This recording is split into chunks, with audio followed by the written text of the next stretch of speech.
తిరుపతి జిల్లా నాయుడుపేట పట్టణ ప్రభుత్వ హాస్పిటల్లోని కమిటీ సభ్యుల ప్రమాణ స్వీకారం ఘనంగా నిర్వహించారు. కార్యక్రమానికి ముఖ్య అతిథులుగా హాస్పిటల్ అభివృద్ధి చైర్మన్ సూలూరుపేట శాసనసభ్యురాలు నిలవేలి విజయశ్రీ పాల్గొన్నారు. ఎమ్మెల్యే విజయశ్రీ సమక్షంలో నూతనంగా ఎన్నికైన సగుటూరు ముత్యాలయ్య, వినయ్ కుమార్, జీవీఆర్ నాయుడు, సంపూర్ణమ్మ ప్రమాణ స్వీకారం చేశారు. ఈ సందర్భంగా శాసనసభ్యురాలు విజయశ్రీ మాట్లాడుతూ రాష్ట్ర ప్రభుత్వం ప్రజల ఆరోగ్యానికి ప్రాధాన్యత ఇస్తుందన్నారు. హాస్పిటల్లోనే అన్ని మౌలిక సదుపాయాలను 100 పడకల హాస్పిటల్ గా త్వరలో చేస్తామన్నారు. మనం హాస్పిటల్ అభివృద్ధి కోసం ఒక కమిటీని ఏర్పాటు చేసుకున్నాం. సూపరింటెండెంట్ గారిని మార్చుకున్నాం. ఇదంతా కూడా మన ముఖ్య ఉద్దేశం.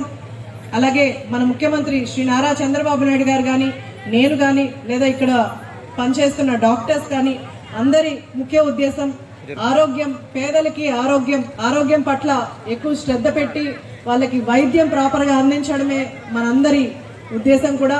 దీంట్లో భాగంగానే ఈరోజు హాస్పిటల్ డెవలప్మెంట్ కోసం ఒక కమిటీని ఏర్పాటు చేసుకున్నాం. మన హాస్పిటల్లో కావాల్సిన వసతులు కానీ లేకపోతే ఏమైనా ప్రాబ్లమ్స్ ఉంటే వీళ్ళ ద్వారా తెలుసుకోవడానికి ఇక్కడ మనం కమిటీని ఏర్పాటు చేయడం జరిగింది. అందరు కూడా చెప్పారు మనకు డయాలసిస్ ఎంత ఇంపార్టెంటో. నేను ప్రచారాలకు వెళ్ళినప్పుడు కూడా ఎంతో మంది డయాలసిస్ పేషెంట్లు నాకు కనిపించి తిరుపతికి వెళ్తున్నాం, నెల్లూరుకి వెళ్తున్నాం, కొంతమంది చెన్నైకి వెళ్తున్నామని సూలూరుపేటలో కానీ నాయుడుపేటలో కానీ చెప్పడం జరిగింది.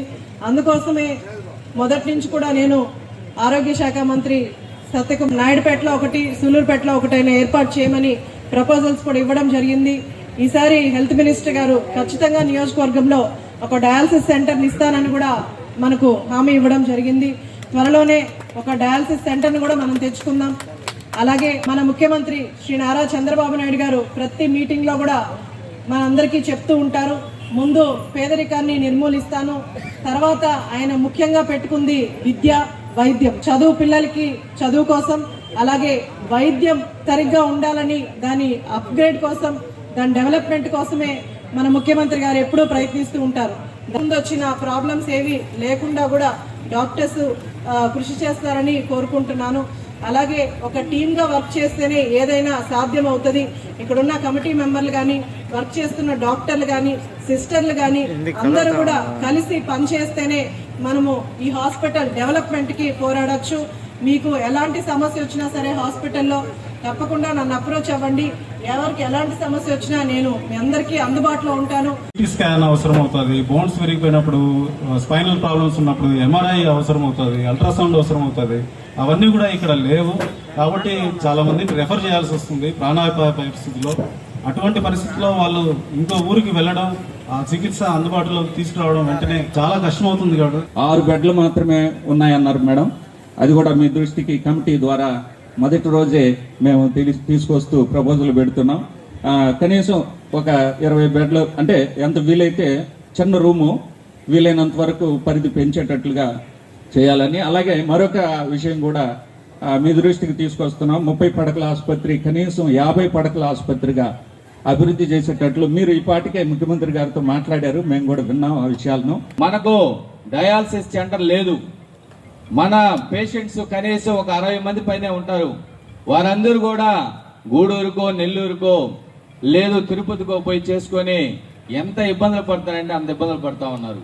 కానీ మన ఎమ్మెల్యే గారు, మన ప్రియతమ మహిళా ఎమ్మెల్యే గారు వెంటనే అసెంబ్లీలో ఆమెకి ఇచ్చిన టయాన్ని డయాలసిస్ సెంటర్ మాకు కావాలి, నారా చంద్రబాబు నాయుడు గారు కావచ్చు, అదేవిధంగా ఆరోగ్యశ్రీ మంత్రి కావచ్చు, అదేవిధంగా పవన్ కళ్యాణ్ గారికి కావచ్చు, అదేవిధంగా నారా లోకేష్ గారికి విన్నవించుకున్నారు.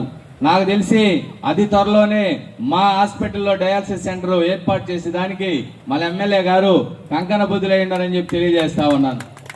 ఆమె ఏది చేసినా చిరస్థాయిగా నిలబడిపోయే కార్యక్రమాలే ఎంచుకుంటూ ఉందని చెప్పి నేను తెలియజేస్తా ఉన్నాను. లేదు సాధారణ ప్రజలైతే దాన్ని పెట్టేది కాదు, అంటే వాళ్ళకి అంత టైం, దానికి దీని గురించి మనం అంత టైం కేటాయించాలా అని. మేబీ నాకు తెలిసి సీఎం రిలీఫ్ ఫండ్ కింద నాకు ఒక 20 సంవత్సరాల నుంచి ఈ యొక్క పబ్లిక్ విషయం మీద, రాజకీయాల విషయం మీద చూస్తూ ఉంటాను.